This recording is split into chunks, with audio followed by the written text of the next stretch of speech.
मित्रांनो, सकाळी सकाळी हळदीच्या शेतामध्ये गेलो होतो. यावर्षी बरेच लोक म्हणतात की हळदीला यावर्षी हुमणीचा प्रादुर्भाव खूप जास्त आहे आणि ती गोष्ट खरी आहे. मी तुम्हाला दाखवतो बघा. आपण किती ट्रायला शेणखत टाकलं होतं? 7 ट्राली. 7 ट्रायला शेणखत टाकलं होतं. आता इथं बघू शकता तुम्ही, एका ठिकाणी आपल्याला एवढ्या हुमण्या दिसत आहे. भाऊ, किती असतील आता हे?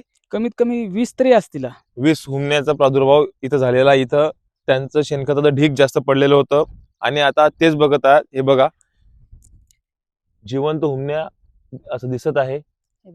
हे बघा, खूप जास्त हुमणीचा प्रादुर्भाव आहे जिथं शेणखत टाकलेलं आहे तिथं.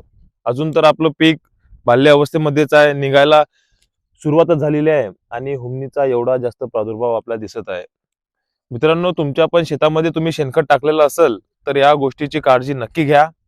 वाटलंच तर आपण हुमणीच्या प्रभावी नियंत्रणासाठी आणि अशा प्रकारे जर का हुमणी लागलेली असेल तर त्याच्यावरती कोणतं कीटकनाशक वापरावं हे आपण समोरच्या व्हिडिओमध्ये काढू.